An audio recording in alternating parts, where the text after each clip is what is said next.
Hey everybody, Ms. Bodechon here. Today we're going to look at our AKS portfolio for 7E. It says, I can analyze and interpret the concept of specific heat data to justify the selection of a material for a practical application. So first we kind of have to know what is specific heat exactly. So specific heat is the measure of how much energy it takes to raise the temperature of a substance by 1 degree Celsius. That's still a little confusing, right? So let me explain it a little bit further. So I gave you two examples. Water, the specific heat is 4.18 joules per gram degree Celsius. So what that really means is it's going to take 4.18 joules of energy. Remember, joules is a measure of energy. Okay, so that's how much energy it's going to take to raise 1 gram of water by 1 degree Celsius. That's quite high, okay? That's a very high specific heat. So in order to change the temperature 1 degree up or 1 degree down, that's how much energy it's going to take. It's quite a bit. Lead, on the other hand, you guys know lead is a metal. Its specific heat is 0.13 joules of energy per gram degree Celsius. So in other words, it's only going to take a fraction of a point, right, of a joule in order to raise that temperature by 1 degree Celsius for 1 gram of lead. So lead is significantly less.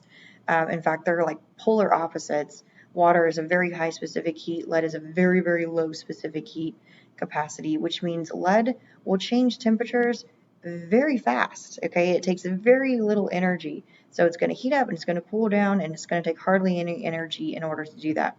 So I put underneath it for you to look at the higher the specific heat, the more energy is needed to change the temperature up or down of a specific type of material. And I put a picture over here of a seatbelt inside of a car because you guys are familiar with this one, okay? You know, if you go in your car on a hot summer day, if you touch the seatbelt, the fabric portion doesn't feel very hot. It won't burn your hand. But if you touch this metal portion, you're going to get burned every time, right? And that's because the metal is a conductor and its specific heat is going to be a lot lower. Therefore, it's going to heat up faster and it will end up burning you. While the fabric portion of the seatbelt has a higher specific heat than metal, so where it will heat up, right? It's not going to heat up fast enough in order to burn your skin. So let's look at the examples on your paper. Let me move me over. So the first one says, would it be faster to cook food in a pan made out of glass or aluminum in the oven? So our table shows us a list of materials and their specific heats. So notice every material has a different specific heat. Each one is going to heat up or cool down at different rates, okay? So we need to look at both of these. So our first one is glass, and glass has a specific heat of 840, and then we need to look at aluminum. And aluminum has a specific heat of 897. We're looking for, would it be faster to cook in which pan, right? So I'm looking for which pan is going to heat up the very fastest, because they're going to be in the oven getting the same amount of heat energy. So I'm just looking for which one's going to heat up faster. That number is going to be the lower specific heat. So I'm looking for the lowest number.